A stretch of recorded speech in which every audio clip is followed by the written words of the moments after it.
Hey, how's it going everyone? Welcome back to Keeping Fish Simple. So in today's video, I'm going to be doing a fish room tour slash update of everything that's going on in my fish room. I always say that it's not really a fish room. I've just got 8 tanks and they're all kind of spread out. So I'm going to show you all the tanks. I'm going to explain everything that's happening and I'm going to pretty much show you all my fish. So I'm breeding angelfish, rainbow fish, endlers, danios, apistogramma. I don't really know what else. I've got a lot of stuff going on. So I'm going to pretty much show you everything. And without any further ado, let's get started. Okay, so here's like the first room. And in here we've got 8 tanks. 6 tanks, not 8. We've got 2 4-footers, 2 2.5 foot kind of like 100 litre tanks, and then 2 normal size 2-footers. So we'll start over here. And up here we've got Diesel and his girlfriend's aquarium. So they just had some eggs today. I pulled them out. And that's why there's only 1 cave in here, but as you can see, she's full of colour right now because she's just been trying to breed with him non-stop, and I mean, he's been having it, so I don't know. He's looking pretty good. They're both eating a lot. They're eating lots of bloodworms and all that kind of stuff.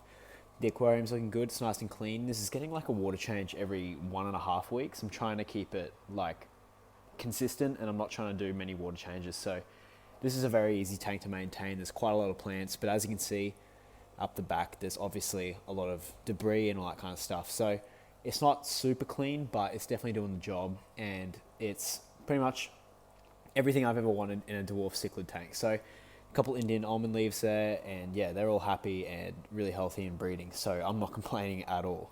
So if we go down to this aquarium now, this has probably changed since the last update. I'm not too sure. This used to be like a bristlenose slash grabensis breeding tank, and it was like planted. It had like a bunch of substrate, so I've ripped everything out. It's bare bottom now. All the bristlenose babies are in here still. They're growing up, but it's been filled to the brim with angelfish fry. So these are all growing out. These are all my koi angelfish in here, and there's also a couple like dwarf neon rainbows, as you can see, just swimming around. There's like a school of 7 of them or something, like a really small spawn I got. So they're all in here with some, obviously all the bristlenose and all that kind of stuff. Just the sponge filters in here too, some extra plants which I'm just trying to like figure out what I want to do with them. And then in this breeding box we've got, I'd say, about 35 more dwarf cichlid fry. So these are the apistogrammas up here. These are their fry. Now these guys are about a week old. They're taking brine shrimp daily, and they're also eating a lot of like hikari first bites and things like that. So they're actually really hard to see because they're still so small and they're not very active. But there's a bunch of little tiny dots, which you can kind of see, not really, but they're in there. There's plenty of them in there. So if we move over to this aquarium, this is another angelfish grow out tank with some more dwarf cichlid Apistogramma cacatoides fry, and also a bunch of bristlenose pleco babies. So these guys are only 2 days old, these bristlenose. As you can see, they're very tiny. Like if I put my finger up to them, that's how small they are. So they're very, very new. There's a bunch of dwarf cichlid fry in here, as you can see. Oh, they all get a bit weird when I come up and there's no food. A bunch of angelfish too.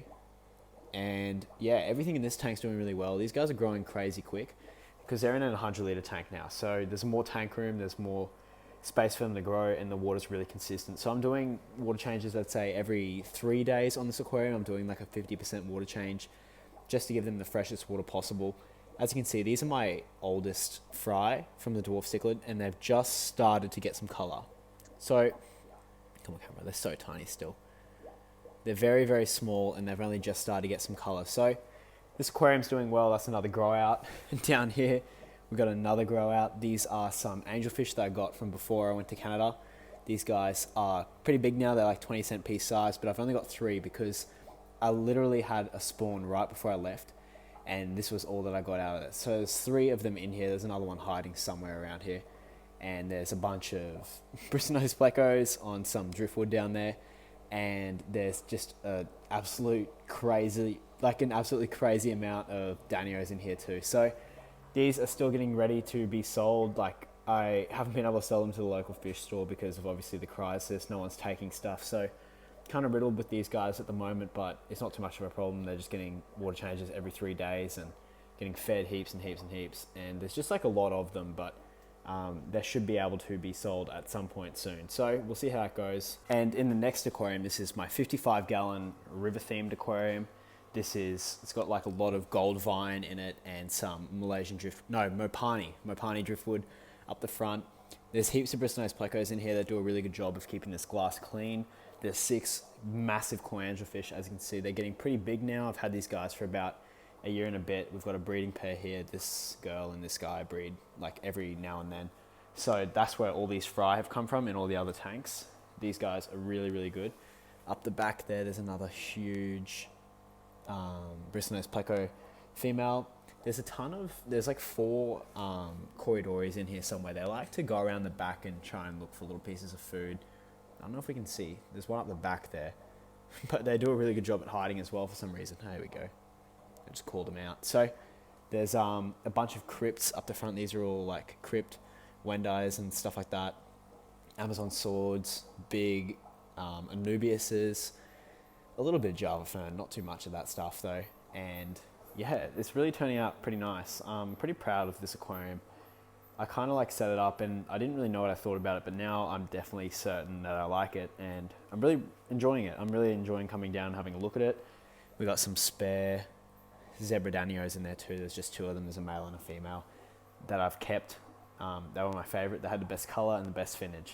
So down here is a funny little aquarium. It's got a bunch of carpeting plants down the bottom, but this is my Endler Guppy aquarium / rainbow fish aquarium. So this aquarium, not too happy with at the moment. I don't really like the design. As you can see, there's a bunch of blackbeard algae up the back, and this tank has always kind of had problems. So the fish are all healthy in here, like the Endler guppies, but the rainbow fish have been just finicky, like really, really annoying since I got them.